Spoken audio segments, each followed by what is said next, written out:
అంటే మీ డాక్టర్ల వలన ఎక్కువ మంది విడాకులు తీసుకుంటున్నారు అంటున్నారు గురుగారు. అంటే ఏ విధంగా అండి? నాకు అర్థం లేదు. అంటే మీరు ఇచ్చే మందులు ఏవైతే ఉన్నాయో ఆ మందుల వలన వాళ్ళల్లో సంసారానికి పనికొచ్చేది అంటే శృంగారానికి పనికొచ్చే శక్తి తగ్గిపోయి సైడ్ ఎఫెక్ట్స్ వచ్చి దాని ద్వారా విడాకులు తీసుకుంటున్నారు. ఏదో మందుకని వెళ్తున్నారు, దాంతో సైడ్ ఎఫెక్ట్స్ వస్తున్నాయి అని అంటున్నారు. అది చాలా తప్పండి. ఎందుకంటే ఈ అల్లోపతిలో అలా జరగచ్చండి మోడర్న్ దీంట్లో. ఎందుకంటే వాళ్ళు చెప్పిన డోస్ కన్నా ఎక్కువ డోస్ వాళ్ళు వేస్తున్నారు. ఇప్పుడు యాంటీబయాటిక్ ఉందండి, 250 mg 300 దాటి ఇవ్వకూడదు అంటున్నారు, కానీ 2000 ఇచ్చేస్తున్నారు, 1000 ఇచ్చేస్తున్నారు. వాళ్ళే ఇది తప్ప అంటున్నారు, వాళ్ళే ఇస్తున్నారు, తప్పట్లేదు అంటున్నారు. అటువంటి కానీ అనేక రకాల మెడిసిన్స్ ఉంటాయండి. సపోజ్ మీరు ఎక్కడో వ్యాయామం చేశారు, ఒక డాక్టర్ దగ్గరికి వెళ్ళారు, అది 3 గంటలైనా 4 గంటలైనా మీ బీపీ ఎక్కువ ఉండొచ్చు. చూస్తారు, అయ్యో ఈ వయసులో బీపీ వచ్చేసిందనో బీపీ తగ్గడానికి వెళ్ళిస్తారు. ఏమవుతుందండి? అప్పుడు మీరు పడుకుంటారు, అప్పుడు విడాకులు ఇవ్వచ్చు. ఇందులో అలాంటి ప్రాబ్లం లేదండి. పెంచే అవకాశాలు ఉన్నాయండి. అద్భుతంగానండి, అద్భుతంగా. మేము అనేక మంది మా దగ్గరికి వస్తారండి. ఇప్పుడు సంతానం కోసం వస్తూ ఉంటారు, 0 కౌంట్ ఉందని వస్తారు. అదేవిధంగా 4th monthలో అబార్షన్ అని, 1st month అబార్షన్ అని, 2nd month అబార్షన్ అని, ఇలాగా ఏ మంత్లో అబార్షన్ అవుతుందో కూడా చూసండి. ఆ మంత్ని బట్టి అబార్షన్ అవ్వకుండా ఏ మందు ఇవ్వాలని కూడా నిర్ణయం ఉందండి. అదే ఏదో 1st monthలో అబార్షన్ అయ్యే వాళ్ళకి మందు అందరికీ ఇచ్చేస్తే పనిచేయదండి. ఇక్కడ ఆయుర్వేదానికి మోడర్న్ మెడిసిన్కి డిఫరెన్స్ ఏంటంటే మీ యొక్క శరీరతత్వం, నా శరీరతత్వం రెండు ఒకలే ఉండవండి ఎట్టి పరిస్థితిలో. అందుచేత నేచర్ని బట్టి, శరీరం యొక్క తత్వం అంటే శరీరం యొక్క నేచర్, హ్యూమన్ బాడీ యొక్క నేచర్ని చూసి ఆ నేచర్ని బట్టి మందు ఇవ్వాలి తప్ప అందరికీ ఒకటే మందు తయారు చేసి బజార్లో అమ్మేసుకుందాం అంటే ఆయుర్వేదంలో ఆపదండి. అది తెలియక ఏమనుకుంటారంటే ఎవరో ఒక ఆయుర్వేద వైద్యుడు ఇది ఎముకలకు పనిచేస్తుందని అమ్ముతాడు, ఎముకలు గట్టి పడతాయి. అది భూమి మీద అన్న వాళ్ళు అందరూ తినేసినా ఎముక గట్టి పడలేదు అంటారు. అది పనిచేయదండి అలాగే అందరికీ. అంటే శరీర తత్వాన్ని బట్టి పనిచేసే మందులు ఉంటాయండి. అదేవిధంగా కొన్ని ఒక మహత్తరమైన మూలికలు ఉంటాయండి. ఒక మోదుగు చెట్టు అవనివ్వండి, ఒక బూరుగు చెట్టు అవనివ్వండి, ఇలాగా వీటిని కాయకల్ప చికిత్సలో వాడుతూ ఉంటారండి. ఇలాంటి ఎర్ర చిత్రమూలం, ఎర్ర కలబంద, ఇలాగా అనేక రకాలు, నల్లవావిలి, నల్ల ఉమ్మెత్త, తెల్ల జిల్లేడు, ఇలాగా.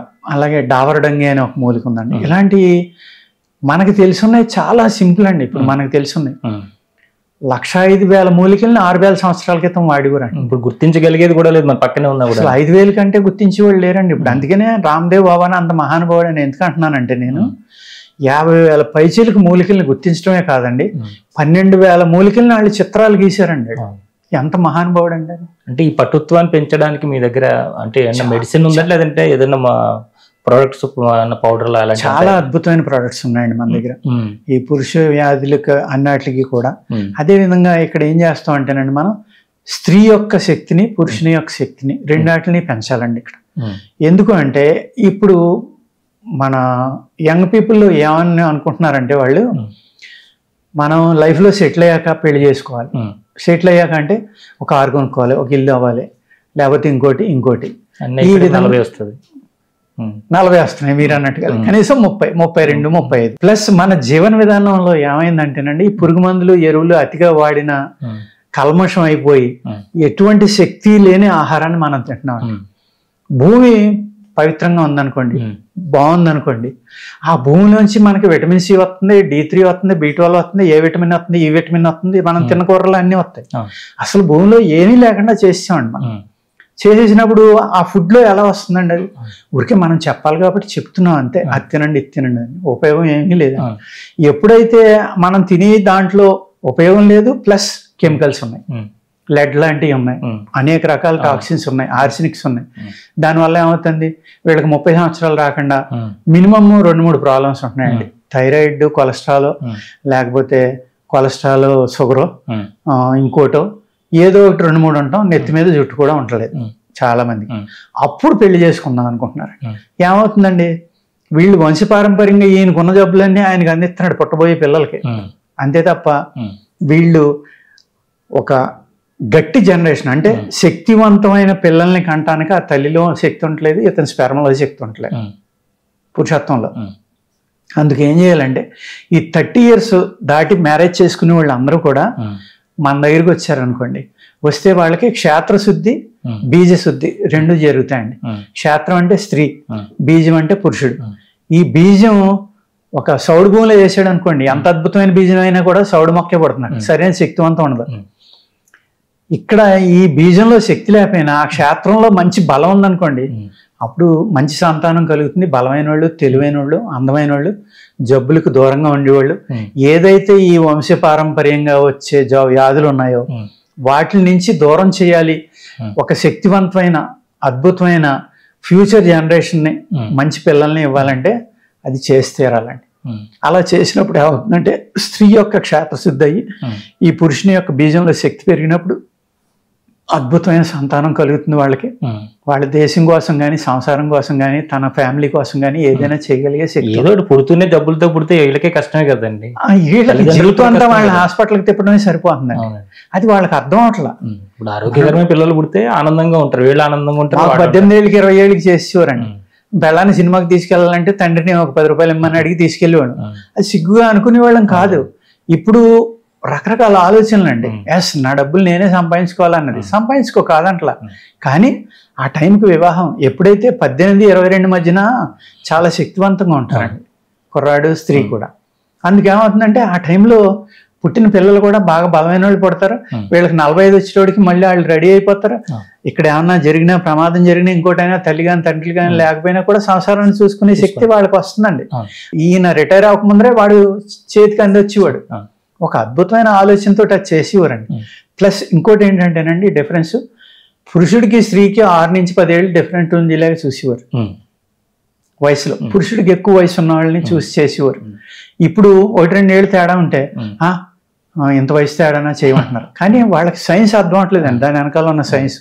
ఎందుకంటే స్త్రీకి 15-16 సంవత్సరాలు వచ్చేటోడికి ఈ రజోగుణం అనేది రజస్సు అనేది మొదలవుతుందండి. అంటే మెచ్యూర్ అవడం అంటాం మనం. ఈ నెల బహిష్టు అనే కార్యక్రమం స్టార్ట్ అవుతుంది.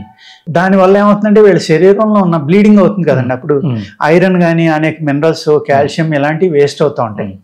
అందుకు స్త్రీ 55 వచ్చేటోడికే ముసలితనం వస్తుంది. పురుషుడికి 70 దాకా పురుషత్వం అవుతుంది సరైన ఆహారం తీసుకుంటే. దానివల్ల ఏమవుతుందండి, వీళ్ళు ముసలోళ్ళు అయిపోయేవాడికి ఇతను పక్కదారులకి వెళ్ళడం, ఇంకోటి ప్రాబ్లమ్స్ అన్నీ వస్తాయి. అందుకేం చేసేవారు, 6 నుంచి 10 ఏళ్ళు డిఫరెన్స్ ఉన్న వాళ్ళని చేసేవారు. అంటే ఇలాంటి దానికి మీరు ఏదన్నా లేహ్యం లాంటివి అలాంటివన్నీ చేశారా గురుగారు? చాలా అద్భుతమైనవి ఉన్నాయండి. లేహ్యం ఉందండి, తర్వాత పౌడర్స్ ఉన్నాయి. ఏంటంటే లేహ్యం పేరు ఏంటి? అది హెర్బా ధాతు లేహ్యం అండి, హెర్బా పవర్ లేహ్యం. 2 రకాలు ఉన్నాయండి అందులో. హెర్బా ధాతు లేహ్యం అనేది ఏంటంటే 40-45 దాటిన కాడి నుంచి నీరసం ఉన్న వాళ్ళకి ఇస్తామండి. అది చిన్నవాళ్ళు కూడా వాడుకోవచ్చు. కానీ ఇక్కడ ఏమవుతుందంటేనండి, వీళ్ళలో శక్తి అమితంగా ఉండటం వల్ల స్త్రీల్లో ఏమైనా ఇబ్బందులు ఉంటే మళ్ళీ అక్కడ ఇబ్బంది వస్తుంది. అందుకు హెర్బా పవర్ లేహ్యం అనేది బిలో 40 వాళ్ళకి ఇస్తామండి. అబవ్ 40 వాళ్ళకి ఏం చేస్తామంటే ధాతువృద్ధి లేహ్యం అంటాం. ధాతువృద్ధి లేహ్యం ఎందుకంటే మనకి 40 దాటేటోడికి మన శరీరంలో ధాతువులు అనేది, మెటల్స్ అనేది ప్రొడక్షన్ తగ్గిపోవడం వల్ల ముసలితనం వస్తుంది. అదేవిధంగా ముసలితనం ఎప్పుడైతే స్టార్ట్ అయింది, యవ్వనం తగ్గుతుంది, కంటి చూపు తగ్గుతుంది, ఇలాగ ఇవన్నీ జరుగుతాయి. ఈ ధాతు వృద్ధి అనేది ఎప్పుడైతే ఇచ్చామో అందులో శిలాజిత్ ఉంటుందండి, అశ్వగంధం ఉంటుంది, అనేక రకాల హెర్బ్స్ ఉంటాయి. ఇప్పుడు అందరూ ఏంటంటే మనకు కరోనా వచ్చాక శిలాజిత్తు, అశ్వగంధ అందరూ తినేయడమే. అది ఎలా తినాలి, ఎలా శుద్ధి చేసుకోవాలి, ఏ వయసు వాళ్ళు ఎంత తినాలి అనేది కూడా లేదు. మా దగ్గరికి వచ్చి పేషెంట్లు అందరూ అంటూ ఉంటారు, శిలాజిత్ తింటున్నాం అండి, లేకపోతే అది తింటున్నాం, ఇది తింటున్నాం. అలా కాదండి, శరీర తత్వాన్ని బట్టి ఉంటుంది. అది ఏ డోస్ తీసుకోవాలి ఆ డోస్ తీసుకోవాలి. ఇక్కడ ఇందులో ఎలా ఉంటుందంటేనండి, స్పెర్మ్ కౌంట్ తగ్గిపోయిన వాళ్ళకి ఎక్కువ పస్సెల్స్ ఉండటం కానీ, లేకపోతే కొంత బ్యాక్టీరియా కానీ ఉండటం వల్ల తగ్గిపోతుందండి. అవి తినేస్తాయి వీటిని, దానివల్ల సంతానం కలగపోవచ్చు. స్త్రీల్లోనేమో ఈ రజస్ అనేది టైంకి రాకపోవడం, విపరీతమైన కడుపు లేపు ఉండటం, లేకపోతే అనేక రకాలైన డిశ్చార్జ్లు, వైట్, రెడ్, బ్లాక్, ఎల్లో, ఇలాగా వాళ్ళకి అనేక రకాలైన సూక్ష్మజీవులు ఉండటం వల్ల వాళ్ళకి ఈ గర్భం ధరించడం అనేది జరగదండి. ఇలాగా సో మెనీ రీజన్స్ అనమాట అండి. ఎన్నో కారణాలు ఉంటాయి ఇక్కడ. మనం ఏం చేస్తామండి, ఈ మెడిసిన్స్ ద్వారా వాళ్ళ లక్షణాలను బట్టి. ఇప్పుడు మాకు జస్ట్ 3 months బ్యాక్ ఒక ఆయన విజయవాడ నుంచి వచ్చాడు. నా 0 సార్ అన్నాడు. 0 అయితే మేము మళ్ళీ దాన్ని వెనక్కి తీసుకురాలేమ్మా, చాలా కష్టం అన్నా. సార్ మీ వీడియోలో అవి చూసి వచ్చాను, మీరు ఇవ్వనంటారు ఏంటి, నేను ట్రై చేస్తాను, నేనేమి మిమ్మల్ని ఇంకోటి ఏమీ అన్నాం లేకపోతే ఇంకోటి అంటే, ఏమయ్యా అంత జీరోలో ఉన్నది మళ్ళీ తీసుకొస్తానని చెప్పి నీ దగ్గర డబ్బులు తీసుకుంటే నేను తప్పు చేసిన అవుతాను, అలా కాదంటే నాకు ఇష్టమై ఇస్తున్నాను కదా సార్, ఎందుకు ఎవరైనా దెబ్బలాడి పట్టుకెళ్ళాడు ఆయన. ఒక నెలకే మళ్ళీ నాకు ఫోన్ చేసి మందు అడిగాడు 2వ నెలలో. ఏమయ్యా నువ్వు టెస్ట్ చేయించావా అన్నాను. చేయించానండి అన్నాడు. మరి నీకు జీరో అంటున్నావు కదా, పెరుగుండదులే, నేను మందు ఏమన్నా. భలే చెప్తారు సార్, ఎందుకు ఫోన్ చేశాను అనుకుంటున్నారు, 10 millionsకి వచ్చింది సార్, నాకు మందు ఎందుకు ఎవరు అని అడిగాడు ఆయన. నేనే ఆశ్చర్యపోయా. సరే నీకు అదృష్టం ఉంటుందయ్యా పట్టుకెళ్ళాను. అప్పుడు కంటిన్యూ చేస్తానండి ఇప్పటికీ. అతను ఆ పసెల్స్ మట్టికి కౌంట్ తగ్గలేదండి. ఇంకా ఆ పసెల్స్ చంపడానికి ఇస్తా, ఇది పెంచడానికి ఇచ్చామనుకోండి డెఫినెట్గా అవుతుందండి. అనేక మంది ఇప్పుడు కొంతమంది స్వామీజీలు మా పొలం వస్తూ ఉంటారు. ఆయన ఒక అమ్మాయికి చెప్పారు, వాళ్ళు 10 ఏళ్ళు అయిందండి పిల్లలు పుట్టలేదంటే, మన రాజుగారు ఉన్నారు కదా ఆంజనేయ రాజు గారి దగ్గరికి వెళ్ళండి అన్నారు. 2 నెలలకే ఆ అమ్మాయి కన్సీవ్ అయింది. ఆ అమ్మాయి మళ్ళీ మొన్న ఏమన్నా పంపింది. ఇలాగ చాలా మంది అండి. అలాగే పూనాలు వాళ్ళు మార్వాడీస్ ఉన్నారు తెలిసిన వాళ్ళు. వాళ్ళు రాజుగారు రెండు ఫ్యామిలీలకి కన్సీవ్ అవ్వట్లేదండి. కన్సీవ్ అవ్వట్లేదు, మేము ఎప్పటి నుంచో ప్రయత్నిస్తున్నాం, వయసు వచ్చేసింది, 35 వచ్చేసినాయి అంటే, నేను పంపిస్తానండి, ఏం భయపడక్కలేదు, నెలలోనే పని అవ్వచ్చు, 6 నెలలు పట్టొచ్చు, కానీ మినిమం 6 నెలల నుంచి 9 నెలలు నాకు టైం ఇస్తే నేను మందు పంపుతానంటే మీరు సంవత్సరం వాడమన్నా వాడతాం అన్నారు. నా మంది వెళ్ళేవాడికి వాళ్ళు 2 ప్రెగ్నెన్సీ. వాళ్ళు ఫోన్ చేసి ఎంత నవ్వుతున్నారంటే, సార్ మీకు భయపడినట్టుందండి, మీ మందు మేము మొదలు పెట్టేవాడికే అనుమానం వచ్చి టెస్ట్ చేయించుకుంటే 2 గర్భవతులమే, ఒకళ్ళు కాదు పోని 2. అలాగా అనేక కేసులు అండి. ఇప్పుడు మీరు అడిగారు చూడండి ఇందాక, మీరు ఏదైనా దండం పెట్టుకుని ఇస్తారా, ఏమన్నా శక్తితో ఇస్తారా, నేనివ్వట్లేదండి. భగవంతుడే మన ద్వారా ఆ మాట చెప్తున్నాడో ఇంకోటో తెలియదు. అమ్మ కొంచెం మంచి ఆహారం తినండి, ఇలా ఉండండి, మెన్స్ట్రువల్ సైకిల్ సరిగ్గా వచ్చేలా చూసుకోండి. అదేవిధంగా 12 రోజుల నుంచి మీరు స్నానం అయ్యాక 16 రోజుల లోపల మళ్ళీ డిశ్చార్జ్ అవుతుందా లేదా, కడుపులో కొంచెం నొప్పి వస్తుందా లేదా, ఈ 2 లక్షణాలు గుర్తించండి. గుర్తిస్తే ఆ 2 ఏది జరిగినా కూడా మీకు అన్నం రిలీజ్ అవుతున్నట్టే టైంకి మీకు ఎటువంటి ఇబ్బంది ఉండదు. అవి అబ్జర్వ్ చేసుకుని కొంచెం బయట ఫుడ్స్, ఫాస్ట్ ఫుడ్లు అవి తగ్గించి జాగ్రత్తగా ఉండండి అంటే వాళ్ళు పాటిస్తూ అంటున్నారు. చాలా మందికి వర్కౌట్ అవుతుంది. అదేవిధంగా అనేక సంవత్సరాలు నాశనం అయిపోతున్నాయి. ఎలాగంటే మన కమ్యూనికేషన్ పెరిగిపోయింది.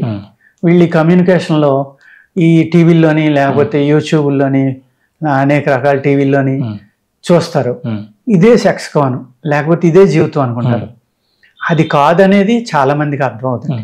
అర్థం ఒక ఏ ఊహించుకుని ఆ విధంగా మనం చేయలేకపోతున్నాం అని సంసారాలు ఇడిపోవటం, లేకపోతే భార్యాభర్తలు దెబ్బలాడుకోవటం. నా దగ్గర కొన్ని కేసులు వస్తూ ఉంటాయండి. అంటే ఇప్పుడు చాలా ఎక్కువ మంది పెరిగిపోయినాయి, ఎందుకో తెలియదు నాకు 3 నెలల నుంచి. మరి మీరు ఏమన్నా మా వీడియోలో వేసారో ఏంటో తెలియదు కానండి, చాలా మంది కేసులు వస్తున్నాయండి. మాకు సంసారం చేయలేకపోతున్నాం అని. స్త్రీలకేమో మీకు 30-35 ఏళ్ళకి డ్రై అయిపోతుందండి యూట్రస్, గైనిక్ ప్రాబ్లమ్స్. డ్రై అయిపోవటం వల్ల ఏముంది, వాళ్ళు సెక్స్ చేయలేకపోతున్నారు, భయపడిపోతున్నారు, మంట వచ్చేస్తుంది, లేకపోతే పెయిన్ వచ్చేస్తుంది, లేకపోతే బ్లీడింగ్ అవుతుంది రప్చర్ అయితే. దానివల్ల అసలు 30 ఏళ్ళకే మా జీవితం అయిపోయిందని ఎంత బాధతో వస్తారంటే వాళ్ళు. మనం అద్భుతమైన ఆయిల్స్ ఉన్నాయండి మన దగ్గర, అది ఒక 10-15 డేస్ వాళ్ళు అప్లై చేసుకుంటే మళ్ళీ రిజునేట్ అయిపోతుంది. అదేదో టెంపరీ కాదండి, రిజునేట్ అయిపోతుంది. వాళ్ళు ఆశ్చర్యపోతున్నారు. అలాగే ఇప్పుడు హార్ట్ వెల్పిటేషన్ అనేది చాలా పెరిగిపోయిందండి. 20 సంవత్సరాలకి 30 సంవత్సరాలకు కూడా హార్ట్ వెల్పిటేషన్, గుండెదాడండి మాకు నీరసం వస్తుంది సార్, మాకు బీపీ వచ్చేస్తుంది అంట. అది అలాగే ఈ మధ్య వచ్చిన కేసులకి మన దగ్గర అద్భుతమైన మందులు ఉన్నాయండి. ఇప్పుడే కాదు, ఎప్పుడో 15 ఏళ్ళ క్రితమే చేసాం. అసలు వారం రోజుల్లో హార్ట్ వెల్పిటేషన్ తగ్గిపోవటం ఏంటండి, మాకు ఎన్నో సంవత్సరాల నుంచి ఉందని ఆశ్చర్యపోతూ ఉంటారు అనమాట. అంటే ఆయుర్వేదంలో అంత అద్భుతమైన మందులు ఉన్నాయి, కానీ చేసిన విధానం, మనం చేసే విధానం అనేది చాలా జాగ్రత్తగా చూసుకుని ఆ హెర్బ్ కలెక్షన్ కానించి దాన్ని శుద్ధి చేయటం కానించి దాన్ని ఏ విధమైనది ఇవ్వాలి, ఏ తత్వం వాళ్ళకి ఎంత డోసు ఇవ్వాలి, వాళ్ళ హైటు, వాళ్ళ వయసు, వెయిట్, ఇవన్నీ చూసుకునండి. వాళ్ళ తత్వం, ఈ 4 గుణాలు చూసి మనం మందిస్తే డెఫినెట్గా అవుతుందండి. చాలా బలమైన పిల్లలు పుడతారండి ఆయుర్వేదంలో. నేను మా పిల్లల మీదే చేశాను అది. వాళ్ళు మా మనవాళ్ళని చూస్తే మీరు ఆశ్చర్యపోతారు. మొన్న కూడా వాడేదో కింద పడిపోతే చిన్న హోల్ పడ్డందని ఎవరో ఫారిన్ బయట నుంచి అన్నారా అంట డాక్టర్. ఆయన దగ్గరికి తీసుకెళ్లి కుట్లు ఎంత అంటే వీడు నుంచుని ఇలా కూర్చుని ఏంటి కుట్లు అన్నాడు. ఆయన అనస్థీషియా ఇవ్వలేదు, ఆయన శుభ్రం కూర్చున్నాడు, ఏడిపోయినా లేదు, శుభ్రం కుట్టాడు. ఆయన కుట్టి యాంటీబయాటిక్స్ రాస్తా అడిగాడు. ఆయన అంటే అమెరికా నుంచి వచ్చాడు కాబట్టి అడిగాడు, ఎప్పుడైనా యాంటీబయాటిక్స్ వాడారా అని. ఇంతవరకు వాడలేదండి అన్న. ఏజ్ అంత అంటే 13 ఏళ్ళు అంటే ఆయన షాక్ అనమాట. ఆయన 13 ఏళ్ళు వచ్చేదాకా యాంటీబయాటిక్ వాడలేదా, ఎలా పాసిబిలిటీ ఇది అని ఆయన అసలు రాయలేదు. అక్కర్లేదు అయితే మీ వాడికి అన్నారు. ఇప్పుడు 4 రోజులకే తగ్గిపోయిందండి. అలాగే మనం ఆ జీవన విధానంలో కూడా ప్రెగ్నెన్సీ కానించి ఇచ్చే మందులు ఉంటాయండి. ఫస్ట్ నేను చెప్పింది ఏంటండి, మీకు క్షేత్రం, బీజం, ఈ రెండాటిని శుద్ధి చేయడానికి 1 నెల 2 నెలల్లో వాడుకోవాలి. వాడుకుంటే అద్భుతమైన పిల్లలు పుడతారు, తెలివైన వాళ్ళు పుడతారు, అందమైన వాళ్ళు పుడతారు, అలాగే వంశపారంపర్యంగా వచ్చే జబ్బుల నుంచి దూరంగా ఉంటారు. ఎప్పుడైతే మనిషిలో శక్తి ఉందో ఆ జబ్బులు ఏం చేయలేవండి మనిషిని. అలాగా నెల ఈ నెలలో ఈ మందు, ఈ నెలలో ఈ మందు, అలా అయిపోయిన తర్వాత డెలివరీ అయింది. డెలివరీ కూడా నార్మల్ డెలివరీకి అనేక రకాలైన మందులు ఉన్నాయి, అనేక రకాలు. ఒక మూలిక చేతికి కడితే కూడా డెలివరీ అయ్యింది, కాలుకి కడితే డెలివరీ అయ్యింది. అలాగే లాంగలి అంటారు, పొత్తి దుంప అంటారు, విషం అది. కానీ అది జస్ట్ గన్నం తీసి బొడ్లో పెడితే వెంటనే డెలివరీ అయిపోతుంది. ఇలాగా ఎన్నో రకాల మూలికలు అండి. అదేవిధంగా నల్లని భార్యాభర్తలు ఉన్నారు, వాళ్ళు ఎక్కడో చోట కొబ్బరి కళ్ళు, కొబ్బరి నీళ్ళు అంటాం కదా మనం, అది తీసుకునండి 2వ నెల వచ్చిన కాడి నుంచి 2వ నెల 3వ నెల 4వ నెల తాగలిగితే పురుడు వచ్చే వరకు తాగొచ్చు. తెల్లని పిల్లలు పుడతారండి. ఏంటండి ఏమీ లేదు, కొబ్బరి కళ్ళు. అదే తాటికల్లి ఎత్తుకల్లి ఎలా తీస్తారు అలా కొబ్బరికల్లు కూడా తీస్తారు, కొబ్బరికల్లు తీస్తారు. ఆ కొబ్బరికల్లు తాగితే చాలు తెల్లని పిల్లలు పుడతారు. మరి అంటే సృష్టిలో క్రియేషన్ ఎలా చేయాలనేది కూడా ఆయుర్వేదంలో ఉంది, అంత అద్భుతమైందండి. నా చిన్నప్పుడైతే రావులపాలెం అంటారు, రావులపాలెం పక్కన ర్యాలీ అని అక్కడ ఒక టెంపుల్ ఉందండి, లక్ష్మీనరసింహస్వామి, చాలా అద్భుతమైన టెంపుల్ అంటారు. అది ఆయన నాలిక ఏదో మెత్తగా ఉందంటారు, మీకే తెలియదు, పట్టుకుంటే తెలుస్తుందండి. అక్కడ ఒక వైద్యులు ఉండేవారండి, ఆయన బుధవారమే ఇచ్చేవారంట. ఆయన బుధవారం మూలికిస్తే ఎడం ముక్కులో పిండితేనేమో ఆడపిల్ల అంటండి, కుడి ముక్కులో పిండితే మగపిల్లడు అంట. ఒక్క కేసు కూడా ఫెయిల్ అయ్యేది కదండి. అలా కొన్ని వేల మంది బుధవారం వెళ్ళి ఆయన చేత వైద్యం చేయించుకునేవారండి. ఒకసారి 1 డోసేనంటండి. అటువంటి అద్భుతమైన మూలికలు కూడా ఈ సృష్టిలో ఉన్నాయండి. మనం ఎప్పుడైతే ఈ వృక్ష సంపదని ఫారెస్ట్ డిపార్ట్మెంట్లో ఏమవుతుందంటేనండి, వాళ్ళు ఎంతసేపు టింబర్ చెట్లు, ఇదే మాట రామ్దేవ్ బాబా కూడా ఉన్న బాలకృష్ణ గారు కూడా ఒక కాన్ఫరెన్స్ లో చెప్పారు. ఏమన్నారంటే ఆయన, అక్కడ అందరూ ఉన్నారు అన్ని డిపార్ట్మెంట్లు, మినిస్టర్లు కూడా, మీరు ఈ పొదలని కలుపు మొక్కలని వాటిని కాల్ చేయడం కానీ వాటిని పూర్తిగా తీసేసి కానీ ఓన్లీ వృక్షాలనే పెంచుతున్నారు. ఆ వృక్షాలు 10-15 జాతులు పెంచుతున్నారు. కొన్ని లక్షల చిన్న మొక్కలు ఉంటాయి, అవన్నీ కూడా ఆయుర్వేదంలో ఉపయోగపడియే. దయచేసి ఆ పని చేయొద్దు, అవి కూడా పెరిగిలే చూడండి, అట్లా ఇత్తనాన్ని నాశనం చేయొద్దు అని చెప్పారు ఆయన. అలాగా మనం ఫస్ట్ మనం ప్రకృతిని కాపాడుకోవాలండి. కాపాడుకుంటే ఈ అన్నిటి నుంచి మనం విముక్తి పొందొచ్చు.